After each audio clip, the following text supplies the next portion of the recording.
Welcome students, आप सभी लोगों का आज फिर स्वागत है। स्टूडेंट्स, हम सभी लोगों ने अपने लास्ट वीडियो में आपको बताया था कि रासायनिक सूत्र कैसे लिखें। उसके लिए हमें ज़रूरत किसकी होती है? अम्ल को जानने की, क्षार को जानने की और लवण को जानने की।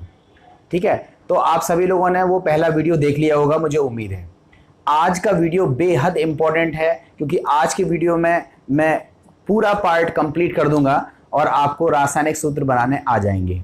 देखो, हम आपको बता दें कि जो रासायनिक जो कंपाउंड होते हैं, मतलब जो केमिकल कंपाउंड्स होते हैं, वो आयनिक होते हैं। आयनिक मतलब समझते हो आप, जिनमें आयन्स मौजूद हों। कोवेलेंट भी होते हैं, जिसको हम बोलते हैं सहसंयोजी, उप सहसंयोजी प्रकार के होते हैं। उसके अलावा भी और तरह के कंपाउंड्स हम आगे केमिस्ट्री में जैसे जैसे आगे बढ़ेंगे, कॉम्प्लेक्स भी हैं, उनको डिस्कस करेंगे। हम यहाँ पर जो सूत्र लिखने की बात कर रहे हैं, ऐसा नहीं है कि हम आज का टॉपिक पढ़ेंगे तो हमें पूरी केमिस्ट्री के सारे सूत्र बनाने आ जाएंगे। ऐसा नहीं कह रहा हूँ मैं आपको इतने सूत्र बनाना सिखा दूंगा कि आपका केमिस्ट्री में कॉन्फिडेंस आ जाएगा। तो देखो, हम सबसे पहले बात करते हैं आयनिक यौगिकों के सूत्र कैसे बनते हैं। जो आयनिक कंपाउंड्स होते हैं, उन कंपाउंड्स के फॉर्मूले कैसे बनते हैं। देखो, आयनिक कंपाउंड्स के बारे में हमने आपको बताया था। देखो, लास्ट वीडियो में मैं थोड़ी सी एक मिस्टेक कर गया था, उसको मैं थोड़ा सा एक बार बता दूं। देखो, मैंने यहाँ पर HCl प्लस NaOH की जो रिएक्शन कराई थी, मैं धोखे से यहाँ HCl लिख गया था। यहाँ HCl नहीं है, यहाँ पर क्या लिखना चाहिए था? NaCl plus H2। जिन्होंने देखा हो उनके लिए ये करेक्शन है, कर लीजिएगा।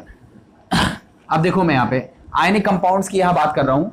तो आपको मैंने बताया था कि जो आयनिक कंपाउंड्स हैं, जो आयनिक यौगिक हैं, ध्यान से समझिएगा, जो हमारे आयनिक यौगिक हैं वो आयनों से मिलके बने हैं। ठीक है, जैसे हम एक उदाहरण के लिए ले लें, सोडियम क्लोराइड। सोडियम क्लोराइड नाम क्या है इसका? Sodium chloride. तो वैसे तो ये सॉल्ट है, लवण है। जनरली जो आयनिक कंपाउंड्स है वो सॉल्ट की कैटेगरी में आएगा। इसमें जो Na प्लस है वो क्या है? धन आयन है। और Cl माइनस क्या है? ये ऋण आयन है। इनके कॉम्बिनेशन से, Na प्लस और Cl माइनस के कॉम्बिनेशन से, संयोग से हमको क्या मिल रहा है? NaCl, जिसका नाम क्या होता है? Sodium chloride. ठीक है, तो कोई भी कंपाउंड, जैसे हम आपसे बोले कि चलो मैग्नीशियम फॉस्फेट का सूत्र बताओ, आर्सेनिक एसीटेट का सूत्र बताओ, कैल्शियम नाइट्रेट का सूत्र बताओ। जो मैं बोल रहा हूं सारी चीजें, इनको ध्यान से समझना। जैसे मैंने आपसे बोला कि चलो कैल्शियम नाइट्रेट का सूत्र बताओ, तो आपके जहन में दो चीजें आ गई, कैल्शियम और नाइट्रेट। मतलब थोड़ा सा कैल्शियम के बारे में आपको पता होना चाहिए और थोड़ा सा नाइट्रेट के बारे में आपको पता होना चाहिए, तब आप सूत्र बना पाओगे। तो वो चीजें जो पता होनी चाहिए वो मैंने यहाँ बोर्ड पर लिख रखी हैं। इतनी चीजें आप सभी लोगों को, बच्चों को याद करनी है, बिल्कुल याद करनी ही करनी है। मैं कोशिश कर रहा हूं याद कराने की, आप ध्यान से समझिएगा। देखो, इधर की जो पार्ट है ये धनायन है। देखो, यहां पर लगभग मैंने 26 धनायन लिखे हुए हैं, 26। ऐसा नहीं है कि 26 ही होते हैं, जो जरूरी है मैंने वो सब लिख दिए। और जो ऋण आयन लिखे हुए हैं वो लगभग 27 लिखे हुए हैं, 27 लिखे हुए हैं ऋण आयन। तो इनके कॉम्बिनेशन से, धनायन और ऋणायन के कॉम्बिनेशन से हमारा एक आयनिक कंपाउंड बनेगा। और उस आयनिक कंपाउंड का सूत्र कैसे लिखा जाता है, ये सीखना आज का हमारा टॉपिक है। तो देखो, सबसे पहले हम आपको बताते हैं। पहला लिखा हुआ है लिथियम। आप देखो, आपने आवर्त सारणी पढ़ी हुई है, तो आवर्त सारणी में क्या देखा है? पहले H, फिर लिथियम, फिर उसके नीचे सोडियम, फिर उसके नीचे पोटेशियम, उसके नीचे रुबिडियम और उसके नीचे सीजियम। ये H की स्थिति तो अनिश्चित है, हम यहां से बात कर लेते हैं। ये आवर्त सारणी आप सभी लोगों के पास होगी, 10th क्लास में आपने पढ़ी होगी। जिन्होंने नहीं पढ़ी है वो समझ ले। आवर्त सारणी के किनारे पर जो S ब्लॉक है उसमें कौन से एलिमेंट हैं? Lithium, sodium, potassium, rubidium, caesium. इन सभी के पास आखिरी कक्षा में एक इलेक्ट्रॉन होता है। देखो, लिथियम का परमाणु क्रमांक है 3, इसका विन्यास है 2,1। सोडियम का परमाणु क्रमांक है 11, इसका विन्यास होता है 2,8,1। पोटेशियम का परमाणु क्रमांक है 19, इसका विन्यास होता है 2,8,8,1। इसी तरह से रुबिडियम का परमाणु क्रमांक है 37, इसका विन्यास होता है 2,8,18,8,1 और इसका विन्यास 55 के अकॉर्डिंग आप ले लीजिए, 2,8,18,8,8 2,8,18,18,8,1। इस तरह से आप विन्यास आप लिख लीजिएगा, ठीक है। ये विन्यास आपके लिखे हुए हैं, विन्यास लिखने की जरूरत नहीं है, मैं केवल आपको ऐसा याद करा रहा हूं कि आप फिर कभी भूलोगे नहीं, इसलिए मैं थोड़ा सा टाइम ले रहा हूं, वरना तो मैं सीधा सूत्र पे आता, आपको खाना पूर्ति करके निकल लेता।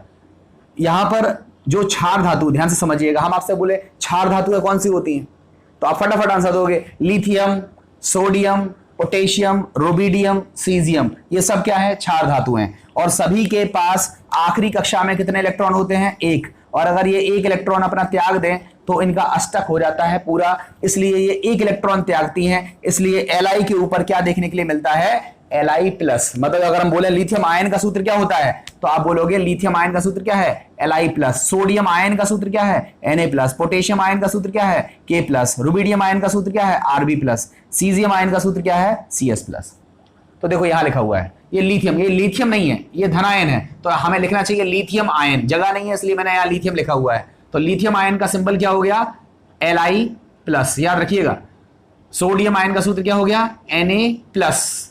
पोटेशियम आयन का सूत्र क्या हो गया, K प्लस। हाइड्रोजन का भी आयन जो होता है उसको हम बोलते हैं हाइड्रोजन आयन, उसका सिंबल क्या होता है, H प्लस। ये भी, इसकी स्थिति भले अनिश्चित है मगर ये भी एक इलेक्ट्रॉन त्याग करके क्या बना सकता है, हाइड्रोजन का मतलब क्या हो गया, H प्लस।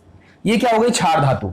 अब देखो क्षार धातु, जब आप आवर्त सारणी पढ़ोगे तो उसके ठीक बगल में क्या है, लिथियम के बगल में क्या है, बेरिलियम, पढ़ा है ना, उसको क्या बोलते हैं, क्षारीय मृदा धातु। आवर्त सारणी थोड़ा सा सामने रख लीजिएगा इस वीडियो को देखते समय, जिससे आपको भूले ना। देखो यहां पर आपने पढ़ा होगा beryllium, magnesium, calcium, strontium, barium और रेडियम। इन सभी के पास संयोजी कक्षा में कितने इलेक्ट्रॉन होते हैं, देखो बेरिलियम का परमाणु क्रमांक कितना है, 4, इसका विन्यास क्या होता है, 2,2। मैग्नीशियम का परमाणु क्रमांक कितना है, 12, इसका विन्यास क्या होता है, 2,8,2।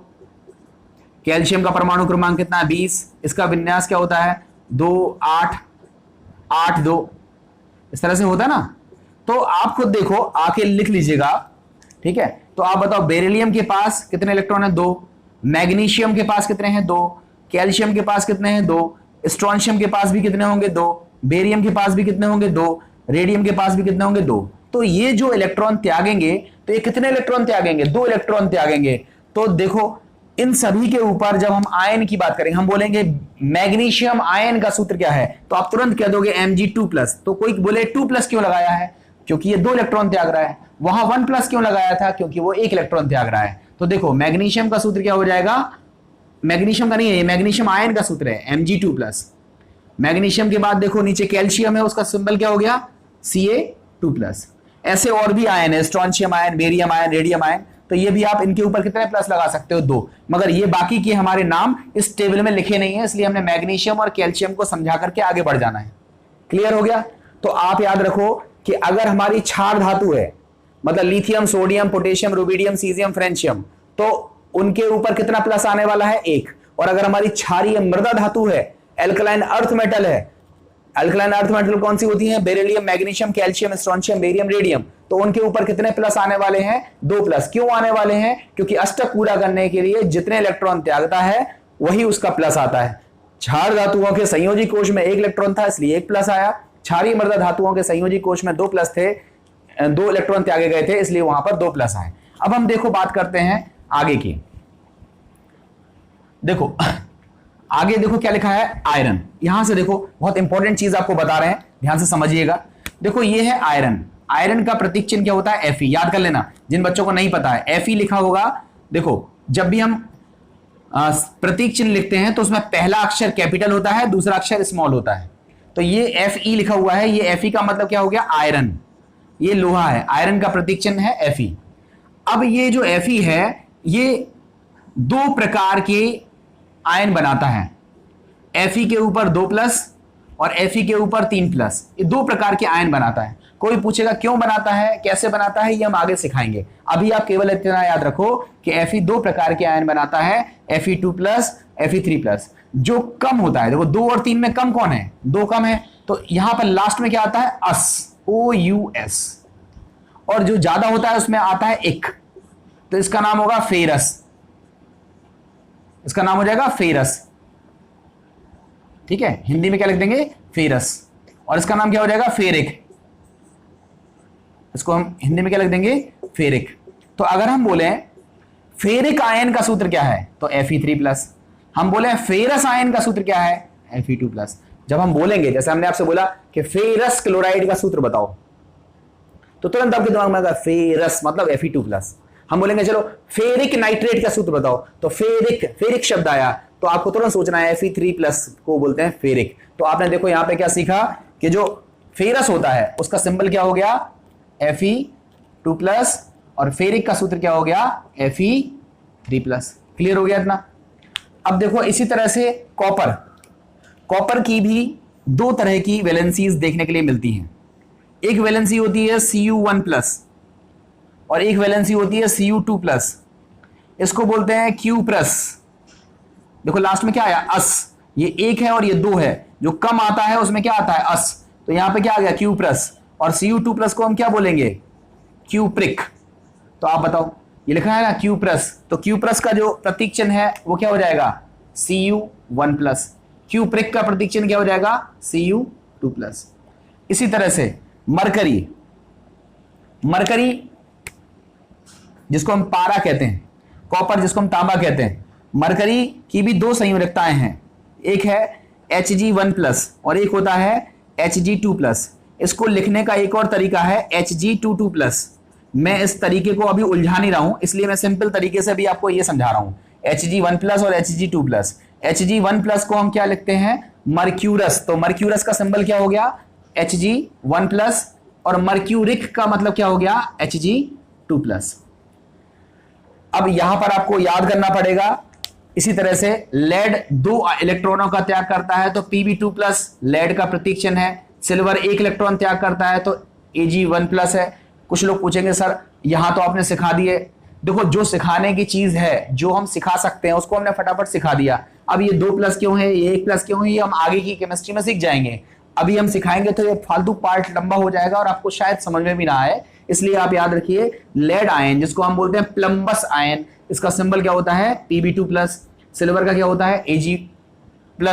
कैडमियम का सिंबल होता है Cd3+। प्लस याद रखिएगा कितने प्लस हैं। बिस्मथ का सिंबल होता है Bi, इसमें भी 3+ चलते हैं। बिस्मथ, आर्सेनिक As, इसमें भी 3+ है। अब देखो ऐसे याद कर सकते हो, नाइट्रोजन परिवार। देखो नाइट्रोजन, आप अपनी आवर्त सारणी देखो, उस आवर्त सारणी में नाइट्रोजन लिखा होगा, देखो कहीं पे। तो देखो क्या है, nitrogen, phosphorus, arsenic, antimony, bismuth. ध्यान से समझना, नाइट्रोजन, फास्फोरस, आर्सेनिक, एंटीमनी और बिस्मथ। आप देखो नाइट्रोजन का परमाणु क्रमांक है 7, इसका परमाणु क्रमांक कितना होता है, 7। इसका विन्यास कितना है, 2,5। ठीक है, देखो समझाने के लिए कह रहा हूं मैं, ऐसा सिखा नहीं रहा हूं कि ऐसा क्यों आया। मैं आगे सिखाऊंगा आपको चीजें, थोड़ा सा दिमाग में आ जाए, क्लिक कर जाए कि कैसे चीजें होती हैं। देखो नाइट्रोजन के पास है 7, मतलब 2,5। अष्टक पूरा करने के लिए इसको कितने इलेक्ट्रॉन चाहिए, 3 इलेक्ट्रॉनों की जरूरत है। 3 इलेक्ट्रॉनों की जरूरत है। वैसे तो n के ऊपर 3- आना चाहिए, जैसे ही n के ऊपर 3- आता है तो ये बन जाएगा नाइट्राइड। अभी हम सिखाएंगे इधर पे, ठीक है। तो यहां पर हम क्या देखते हैं कि nitrogen, phosphorus, arsenic, antimony, bismuth, ये 3 संयोजकता प्रदर्शित करते हैं। तो आप देखो आर्सेनिक के ऊपर कितना प्लस आया, 3। एंटीमनी, इसके ऊपर कितना प्लस आया, एंटीमनी कहीं लिखा होगा, देखो यहीं पे ये है एंटीमनी। एंटीमनी मतलब Sb, इसके ऊपर कितना प्लस आएगा, 3+। और बिस्मथ के ऊपर भी कितना आया, 3+। तो आर्सेनिक, एंटीमनी और बिस्मथ, नाइट्रोजन परिवार में हम कितने प्लस लगाने वाले हैं, 3+ लगाने वाले हैं। 3 इलेक्ट्रॉनों का यह त्याग होगा। क्या कौन कौन से हो जाएंगे, आर्सेनिक, एंटीमनी और बिस्मथ। अब देखो जो टिन होता है, ये एसएन जो लिखा हुआ है, ये किसका प्रतीक चिन्ह है, टिन का। आपसे पूछते हैं टिन का प्रतीक चिन्ह क्या है, तो नहीं बता पाते हो। टिन का प्रतीक चिन्ह क्या होता है, Sn। ये 2 प्रकार की संयुक्ताएं दर्शाता है, Sn2+ और Sn4+। आप बताओ इसका नाम क्या हो जाएगा, इसका नाम हो जाएगा स्टेनस, अस आएगा लास्ट में क्योंकि 2 है। और इसका नाम क्या हो जाएगा, Sn4+ का नाम क्या हो जाएगा, स्टेनिक। क्या नाम हो जाएगा, स्टेनिक। तो देखो यहां लिखा होगा, देखो स्टेनस का मतलब क्या हो जाएगा, Sn2+। और Sn4+ क्या कहां हो जाएगा, स्टेनिक में। ठीक है, ये आपको हो गया। एक बहुत इंपॉर्टेंट सूत्र आपको याद रखना है, अमोनियम। अमोनियम को याद रखना इस तरह से होता है, NH4 के ऊपर 1+, इसको पढ़ा जाता है अमोनियम। NH4 1+, इसको पढ़ते हैं अमोनियम। उसके बाद आप इनको याद रख लीजिएगा, एल्यूमिनियम की 3 वैलेंसी होती है तो Al3+ रहता है, निकेल 2+ के फॉर्म में रहता है, जिंक 2+ के फॉर्म में रहता है, कोबाल्ट 2+ के फॉर्म में रहता है और क्रोमियम 3+ के फॉर्म में रहता है। ये सारे हमने लिख दिए हैं, ये आपको याद करने पड़ेंगे। देखो, जिनको मैं याद करा सकता था वो मैंने याद करा दिए, जिनको मैं याद नहीं करा सकता हूं उसको मैंने लिख दिया, आप याद रखिए। हम आपसे बोलेंगे कोबाल्ट नाइट्रेट का सूत्र क्या है, तो आपको कोबाल्ट के दिमाग में आना चाहिए CO2+, CO नहीं आना चाहिए, CO तो कोबाल्ट होता है, मगर सूत्र बनाने के लिए हमें यह याद होना चाहिए कि उसके ऊपर कितने प्लस है और कितने माइनस है। जितने मैं याद करा सकता था उतने मैंने याद कराने की कोशिश करी है। कैसे याद किया है थोड़ा सा समझिएगा। क्षार धातु में 1+ लगाया है, क्षारीय मृदा धातुओं में 2+ लगाए हैं, बोरॉन परिवार में 3+ हैं। बोरॉन परिवार का मतलब है ये बोरॉन, एल्यूमिनियम, गैलियम, इंडियम और थैलियम। मैं आपको एक वीडियो और बनाऊंगा, अगर आप लोगों को ये पता नहीं हो कि कौन सा परिवार कौन सा है, तो मैं आवर्त सारणी का एक सेपरेट वीडियो बना दूंगा जिसमें मैं आपको याद करने की टेक्निक भी सिखा दूंगा कि किस वर्ग को कैसे याद किया जाता है। उम्मीद है आप लोग कमेंट सेक्शन में अगर लिखोगे कि सर आवर्त सारणी का अलग से वीडियो बना दीजिए तो मैं आपको वो भी सिखा दूंगा। तो अभी आपने क्या देखा कि क्षार धातुओं में 1+, क्षारीय मृदा धातुओं में 2+, बोरॉन परिवार में ये एल्यूमिनियम था, इसके ऊपर कितने प्लस आ गए, 3+। नाइट्रोजन परिवार में आर्सेनिक, एंटीमनी और बिस्मथ पर कितने प्लस होते हैं, 3+। आर्सेनिक, एंटीमनी और बिस्मथ। उसके बाद ये आपको बताया आयरन में Fe2+, फेरस, Fe3+ फेरिक। इस तरह से आप क्षार धातुओं, सॉरी ये धन आयन जो है उनके सूत्र आप याद कर लोगे। अब हम बात कर लेते हैं ऋण आयन की। देखो, ऋण आयन में आपको कुछ नहीं सोचना है। ऋण आयन में जो चीज आपकी लिखी हुई है उसको आपको वर्ड टू वर्ड याद कर डालना है, एक एक शब्द से याद कर लेना है। क्यों? क्योंकि जब तक थोड़ी सी चीजें आप याद नहीं करोगे तब तक हम उसको उपयोग नहीं करा पाएंगे।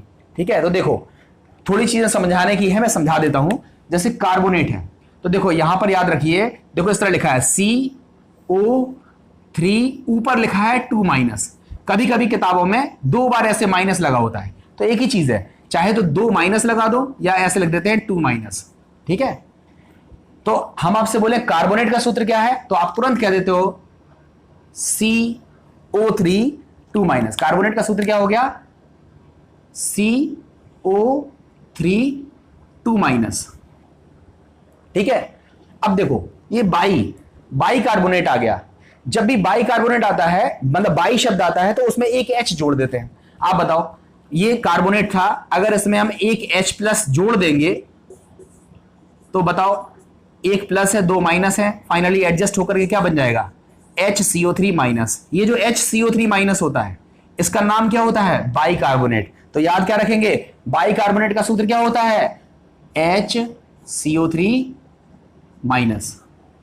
उसके बाद देखो सल्फाइड, याद रखिएगा SO3 2-। उसके ऊपर माइनस कितने हैं, 2 माइनस हैं। SO3 2- को हम क्या पढ़ते हैं, सल्फाइड। SO3 2- को क्या पढ़ते हैं, सल्फाइड। अगर उसमें H लग गया तो नया सूत्र क्या बन जाएगा, बताओ, H+ लगाएंगे तो क्या बन जाएगा सूत्र, HSO3-। इसको क्या पढ़ेंगे, बाई सल्फाइड। तो बाई सल्फाइड का फॉर्मूला क्या हो जाएगा, HSO3-। इसी तरह से देखो सल्फाइड, याद रखिएगा S के ऊपर जब 2 माइनस होते हैं तो इसको क्या पढ़ा जाता है, सल्फाइड। ये डा है लास्ट में, और यहां क्या था, सल्फाइट, टा था लास्ट में। ठीक है, तो ये सल्फाइट है और ये क्या हो जाएगा, सल्फाइड। तो सल्फाइड का सूत्र क्या हो गया, S के ऊपर 2-। एसीटेट, एसिटिक अम्ल पढ़ा है, देखो आपने कल बताया था हमने, CH3COOH, इसको हम क्या बोलते हैं, एसिटिक अम्ल। इसमें से H+ हटा दोगे तो जो ऋण आयन बचेगा उसको हम क्या बोलते हैं, एसीटेट। तो एसीटेट का सूत्र क्या हो जाएगा, CH3COO-। इसी तरह से देखो नाइट्राइट, याद रखिएगा NO2 के ऊपर 1 माइनस होता है तो उसको क्या पढ़ा जाता है, नाइट्राइट। तो नाइट्राइट का सूत्र क्या याद हो जाएगा, NO2-। क्लोराइड, ये तो सिंपल है, Cl- chloride, Br- bromide, I- iodide, F- fluoride. ठीक है, देखो यहां पर हमने जो नाम लिखे हैं उसको ध्यान से समझना। देखो ये जो F है, ये जो Cl है, ये जो Br है, ये जो I है, इसको मिलाकर के बोलते हैं halogen. Fluorine, chlorine, bromine, iodine, इसको हम क्या बोलते हैं? हेलोजन। और हेलोजन के ऊपर, सबके ऊपर क्या माइनस आता है? एक माइनस आता है। तो देखो Cl minus chloride, Br minus bromide, I minus iodide, F minus क्या हो जाएगा? फ्लोराइड। अब देखो ये नाइट्रेट है, देखो ये क्या था? नाइट्राइट। अब नाइट्रेट का सूत्र याद रखिएगा, देखो ये होता है NO3 के ऊपर एक माइनस, NO, ये क्या था? NO2, इसको क्या पढ़ते हैं? नाइट्राइट। इसका नाम क्या था? नाइट्राइट। और इसका नाम है नाइट्रेट। तो नाइट्रेट का सूत्र क्या हो जाएगा? NO3 minus. ऑक्सिलेट का सूत्र क्या हो जाएगा? याद रखिएगा, देखो देखो समझना पहले, H2C2O4, H2C2O4, इसको पढ़ा जाता है ऑक्सैलिक अम्ल, इसको बोलते हैं ऑक्सैलिक अम्ल। कल सिखाया था देखो हमने आपको कि टमाटर में कौन सा एसिड पाया जाता है, तो याद था आपको टमाटर में कौन सा एसिड होता है? ऑक्सैलिक अम्ल। ऑक्सैलिक अम्ल का सूत्र क्या लिखा हमने? H2C2O4। अगर ये एक H प्लस त्यागेगा तो क्या बन जाएगा?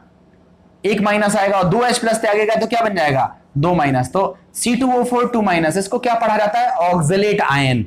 तो ये ऑक्सलेट आयन का सूत्र क्या हो जाएगा? C2O4 2 माइनस, इसको क्या पढ़ते हैं? Oxalate ion. फॉस्फेट का सूत्र याद रखिएगा, मोस्ट इंपॉर्टेंट है, बहुत जरूरी चीजें हैं। ऑक्सलेट का भी जरूरी सूत्र है। C2O4 2 माइनस को क्या पढ़ते हैं? ऑक्सलेट। फॉस्फेट का सूत्र क्या होता है? PO4 3 minus. बोरेट का सूत्र होता है BO3 3 माइनस। सल्फेट का सूत्र होता है SO4 2 माइनस। ये सब इंपॉर्टेंट है, ऑक्सलेट, फॉस्फेट, बोरेट, सल्फेट, ये आपको याद करना पड़ेगा। अब देखो ऑक्साइड, ऑक्सीजन। ऑक्सीजन के परमाणु क्रमांक कितना होता है? 8। इसके पास पहली कक्षा में 2 इलेक्ट्रॉन, दूसरी में 6 इलेक्ट्रॉन। ये एक माइनस, मतलब 2 इलेक्ट्रॉन को ग्रहण करेगा तो उसके ऊपर कितने माइनस आ जाएंगे? 2 माइनस आ जाएंगे। ऑक्सीजन के ऊपर जब 2 माइनस आते हैं तो उसको क्या पढ़ा जाता है? ऑक्साइड। तो देखो ऑक्साइड का सूत्र क्या हो जाएगा? ऑक्साइड का सूत्र क्या हो जाएगा? O के ऊपर 2 माइनस, इसको क्या पढ़ते हैं? ऑक्साइड। और हाइड्रोक्साइड का सूत्र क्या होता है? OH माइनस, इसको क्या पढ़ा जाता है? हाइड्रोक्साइड। नाइट्राइड का सूत्र क्या होता है? नाइट्राइड का सूत्र याद रखिएगा, नाइट्राइड में N के ऊपर 3 माइनस होता है। कितना होता है? N के ऊपर 3 माइनस, इसको क्या पढ़ते हैं? नाइट्राइड। ध्यान से समझना, देखो ये क्या था? नाइट्राइट। ये क्या था? नाइट्रेट। और ये क्या है? नाइट्राइड। कंफ्यूज मत करना। इसी तरह से कार्बाइड का सूत्र क्या होता है? C4 माइनस, इसको पढ़ते हैं कार्बाइड, इसको पढ़ते हैं कार्बाइड। फेरोसाइनाइड का सूत्र होता है FeCN6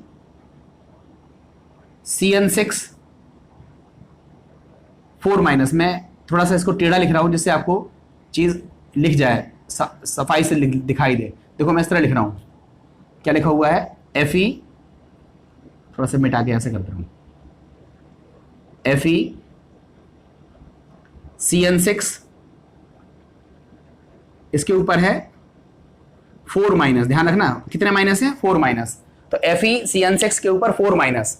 उसी तरह से जब हम फेरीसाइनाइड का सूत्र लिखेंगे तो इसका सूत्र क्या चलेगा? इसका सूत्र होगा FeCN6 3 माइनस, FeCN6 3 माइनस। कितने माइनस हो जाएंगे? 3 माइनस। परऑक्साइड का सूत्र होता है O2 2 माइनस। इसमें O के साथ 2 यहां जुड़ा हुआ है, जुड़ा ही रहता है। O2 2 माइनस को क्या बोलते हैं? परऑक्साइड। O2 माइनस को बोलते हैं सुपर ऑक्साइड, और HSO4 माइनस को बोलते हैं हाइड्रोजन सल्फेट। देखो ये था सल्फेट, इसमें एक H प्लस जुड़ जाएगा तो उसको हम क्या बोलेंगे? Hydrogen sulphate. उसको बाइसल्फेट भी बोलते हैं। साइनाइड का सूत्र क्या होता है? Cn माइनस, और हाइड्राइड का सूत्र होता है H माइनस। ध्यान रखना ये हाइड्रोजन आयन है और ये हाइड्राइड आयन है, इसका सूत्र क्या होता है? H minus. तो सबसे पहला काम यह है कि आप इन सूत्रों को याद कर लो। आपको पता होना चाहिए कि कितना प्लस आना है और कितना माइनस आना है। अगर ये सूत्र आपको याद हैं तो अब देखो आप मिनटों में इन सूत्रों को फटाफट बना सकते हो। कोई भी ऐसी चीज नहीं है जो फॉर्मूले आप इन पर आधारित हों और अब ना कर पाए। ठीक है, ऐसा नहीं है कि मैंने 100% लिख दिया, ऐसा और भी आयन हो सकते हैं। आप जैसे जैसे केमिस्ट्री में आगे बढ़ोगे तो आपको कुछ और धनायन देखने के लिए मिलेंगे, कुछ और ऋणायन देखने के लिए मिलेंगे, मगर जो सूत्र बनाने का जो तरीका है वो तो कॉमन है। जो सूत्र बनाने का तरीका हम पढ़ने वाले हैं वो तरीका तो कॉमन है, मगर आपको धनायन और ऋणायन की जब नॉलेज होगी तब हम सूत्र अगर बनाएंगे तो ही आप उस सूत्र को कर पाओगे। तो हम बात करते हैं सूत्र कैसे बनता है। देखो अब देखो अब देखो हम सूत्र बना रहे हैं, जैसे देखो हम अच्छे अच्छे फॉर्मूले ले रहे हैं, ठीक है। जैसे हमने आपसे बोला कि अमोनियम एसीटेट का सूत्र बताओ, किसका? अमोनियम एसीटेट का सूत्र बताओ। तो देखो तरीका समझना, सबसे पहले इस तरीके को कैसे करते हैं, ये दो शब्दों से मिलकर बना है, अमोनियम और एसीटेट। अमोनियम का सूत्र आपने सीखा हुआ है NH4, इसके ऊपर कितने प्लस हैं? एक प्लस। और एसीटेट का सूत्र सीखा हुआ है CH3COO माइनस, सीखा हुआ है ना। तो अब आपको क्या करना है, ये जो प्लस और माइनस आपने लगाए हैं इसको हटा दो। आप ऐसा करो, इसके ऊपर एक प्लस था ना, तो आप यहां नीचे लिख दो एक, यहां एक माइनस था, इसको इसके नीचे क्या लिख दो? एक। अब इसका करो क्रॉस मल्टीप्लाई, पहले लिखते हैं धनायन फिर लिखते हैं ऋणायन, तो सूत्र क्या बन जाएगा? NH4 सॉरी देखो NH4COO इस तरह लिखते हैं, मगर जनरली लिखने का जो पैटर्न है समझना, यहां पे देखो ध्यान से समझना, हम जितने सूत्र लिखेंगे उन सूत्रों में 99% फॉर्मूले ऐसे हैं, 99% सूत्र ऐसे हैं जिसमें धन आयन पहले लिखा जाता है और ऋण आयन बाद में लिखा जाता है। धन आयन पहले लिखा जाता है और ऋण आयन बाद में लिखा जाता है। मगर दो फॉर्मूले आपको ऐसे दिखेंगे, एक फॉर्मूला है एसीटेट और एक फॉर्मूला है ऑक्जेलेट। इन दो फॉर्मूलों में हम ऋणायन को पहले लिखेंगे और धनायन को बाद में लिखेंगे। तो आप बताओ, पहले अगर ऋणायन लिखे तो क्या बन जाएगा? CH3COO, और फिर हमने धनायन लिखा तो क्या बन गया? NH4। तो ये सूत्र किसका हो गया? Ammonium acetate. क्लियर है? अब देखो हमने दूसरा क्वेश्चन आपसे बोला कि चलो आप हमें बताओ एल्यूमिनियम सल्फेट का सूत्र। किसका सूत्र बताना है? एल्यूमिनियम सल्फेट का। तो आप बताओ, एल्यूमिनियम आप देखो यहां पर Al कितने प्लस हैं? 3 प्लस। हमने कहा ना प्लस ऊपर नहीं लिखना है, उसकी संख्या यहां लिख देनी है। सल्फेट देखो ये लिखा है, इसके ऊपर कितने माइनस हैं? 2, तो सल्फेट लिखो। इसके ऊपर कितने माइनस थे? 2, लिख दिया। 3 गुणा करो, क्या बन जाएगा? Al2SO4 का होल थ्राइस। ये सूत्र किसका हो गया? एल्यूमिनियम सल्फेट का। समझ में आ रहा ना? एल्यूमिनियम सल्फेट का सूत्र हो गया। अब आप बताओ, हम आपसे बोले ये लिखते चलना, ठीक है। अब इसके बाद हम बोलते हैं फेरिक क्लोराइड और फेरस क्लोराइड। ध्यान से समझो, हमने बोला नेक्स्ट तीसरा है फेरिक क्लोराइड, और फिर हमने बोल दिया चलो बताओ फेरस क्लोराइड, इसका सूत्र बताओ। तो तुरंत सोचो, फेरस मतलब क्या बताया था सर ने? Fe के ऊपर 2 प्लस, इसको बोलते हैं फेरस। और अगर Fe के ऊपर 3 प्लस आ जाए तो उसको क्या बोलते हैं? फेरिक। और क्लोराइड का सूत्र तो होता है Cl माइनस, उसको पढ़ देना, तो 1 माइनस है। तो आप जब इसका 3 गुणा करोगे क्या बन जाएगा? FeCl3। ये सूत्र किसका हो गया? फेरिक क्लोराइड का। किसका सूत्र हो गया? फेरिक क्लोराइड का। और अगर हम फेरस क्लोराइड की बात करें, 3 गुणा करेंगे क्या बन जाएगा? FeCl2। ये सूत्र किसका हो गया? फेरस क्लोराइड का। ये सूत्र किसका हो गया? फेरिक क्लोराइड का। क्लियर है? अब आप और देखो इसी जैसे, देखो नेक्स्ट है, हमने कहा चलो लिख के बताओ अमोनियम फॉस्फेट का। अमोनियम फॉस्फेट का देखो अमोनियम शब्द आएगा ना, तो आप क्या किया करो कि इस तरह से देखो, NH4 ये सूत्र हो गया अमोनियम का, और PO4 ये किसका सूत्र हो गया? फॉस्फेट का। देख लो, फॉस्फेट मतलब PO4 और अमोनियम मतलब NH4। तो आप बताओ, NH4 के ऊपर 1 प्लस है, PO4 के ऊपर 3 माइनस है, 3 गुणा करेंगे तो क्या मिलेगा? NH4 का होल थ्राइस PO4। ये किसका सूत्र हो गया? अमोनियम फॉस्फेट का।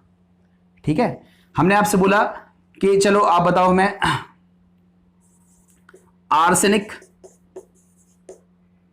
नाइट्रेट का सूत्र बताओ। आर्सेनिक नाइट्रेट का सूत्र बताओ। तो देखो आर्सेनिक ये लिखा हुआ है, इसके ऊपर कितने प्लस हैं? 3। और नाइट्रेट का इसके ऊपर 1 माइनस है, 3 गुणा करोगे क्या मिल जाएगा? AsNO3 का होल थ्राइस। ये किसका सूत्र हो जाएगा? आर्सेनिक नाइट्रेट का। तो ये चीज समझ में आ रही होगी। अब देखो हमने आपसे बोला क्यूप्रस सल्फेट का सूत्र बताओ, या क्यूप्रस नाइट्रेट कर लेते हैं, क्यूप्रस क्लोराइड ये ज्यादा चलता है, क्यूप्रस क्लोराइड का सूत्र बताओ। तुरंत आपने कहा Cu के ऊपर जब एक प्लस होता है तो क्यूप्रस, Cl के ऊपर एक माइनस है, त्रिय गुणा करेंगे क्या बन जाएगा CuCl।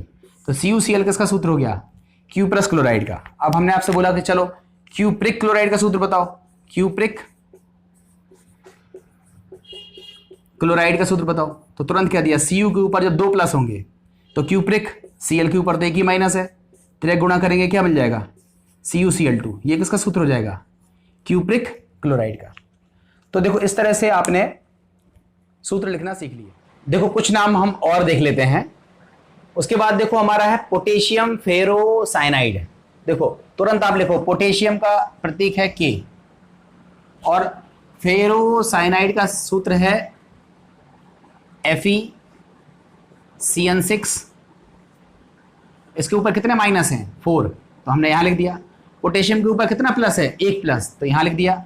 अब इसको जब हम क्रॉस मल्टीप्लाई करेंगे तो हमारा सूत्र क्या आ जाएगा, K4 FeCN6। इसको क्या पढ़ेंगे, पोटेशियम फेरोसाइनाइड। अगला देखो सोडियम फेरीसाइनाइड, सोडियम एन लिख दिया, फेरीसाइनाइड का सूत्र क्या लिखा है FeCN6। इसके ऊपर कितने माइनस हैं, 3। सोडियम के ऊपर एक प्लस है, क्रॉस मल्टीप्लाई करेंगे फॉर्मूला क्या बनेगा, Na3FeCN6। बताओ ये सूत्र क्या किस नाम से जाना जाएगा, सोडियम फेरीसाइनाइड। कोबाल्ट नाइट्रेट का देखो, कोबाल्ट के ऊपर 2 प्लस हैं, नाइट्रेट के ऊपर एक माइनस है, सूत्र क्या है होता है NO3, एक माइनस है, क्रॉस मल्टीप्लाई करेंगे क्या बनेगा CO NO3 का होल ट्वाइस। इसको क्या पढ़ेंगे, कोबाल्ट नाइट्रेट। समझ में आ गया होगा। और देखते हैं, देखो ये सूत्र है फेरिक हाइड्रोक्साइड का, Fe के ऊपर जब 3 प्लस रहते हैं तो उसको पढ़ते हैं फेरिक हाइड्रोक्साइड, OH माइनस को पढ़ते हैं हाइड्रोक्साइड। तो देखो OH के ऊपर एक माइनस है, जब हम क्रॉस मल्टीप्लाई करेंगे तो क्या बन जाएगा FeOH का होल थ्राइस। इसको क्या पढ़ेंगे, फेरिक हाइड्रोक्साइड। क्रोमियम हाइड्रोक्साइड का सूत्र देखो, क्रोमियम धातु की ऑक्सीकरण संख्या संयुक्ता कितनी, 3। हाइड्रोक्साइड अभी भी बताया OH माइनस होता है, सूत्र क्या बन जाएगा CrOH का होल थ्राइस। इसको क्या पढ़ेंगे, क्रोमियम हाइड्रोक्साइड। एल्यूमिनियम नाइट्राइड, देखो एल्यूमिनियम इसकी वैलेंसी 3 है, नाइट्राइड इसकी भी 3 है, तो सूत्र क्या बन जाएगा Al3N3। अब देखो ये 3 से 3 कट जाएगा तो यहाँ क्या हो जाएगा Aln। तो ये जो Aln होता है इसका नाम क्या हो जाएगा, एल्यूमिनियम नाइट्राइड। समझ में आ गया होगा। और देखते हैं, देखो सोडियम ऑक्साइड, सोडियम लिख लो, और यहाँ ऑक्साइड लिखा है, अगले में परऑक्साइड लिखा है, अगले में सुपर ऑक्साइड लिखा है। तो तीनों के सूत्र आप यहां से याद करो। ऑक्साइड मतलब O के ऊपर 2 माइनस, परऑक्साइड का मतलब O2 के ऊपर 2 माइनस, ये 2 लगा रहेगा हमेशा, और सुपर ऑक्साइड में ये O2 के ऊपर 1 माइनस, ये 2 लगा रहेगा, ये 2 हटता नहीं है। ठीक है, तो देखो ऑक्साइड में क्या लगाया O, उसके ऊपर माइनस कितने हैं 2, सोडियम की संयुक्ता कितनी है 1, क्रॉस मल्टीप्लाई करेंगे सूत्र क्या बन जाएगा Na2O। तो Na2O का नाम क्या हो जाएगा, सोडियम ऑक्साइड। अब सोडियम परऑक्साइड तो आप लिख दो Na मतलब सोडियम, परऑक्साइड मतलब O2 के ऊपर 2 माइनस, तो O2, ये O2 लिखना जरूरी है, उसके ऊपर कितने माइनस हैं 2, तो जो 2 माइनस है, सोडियम की संयुक्ता तो 1 है, त्रिय गुणा करेंगे तो क्या हो जाएगा Na2O2।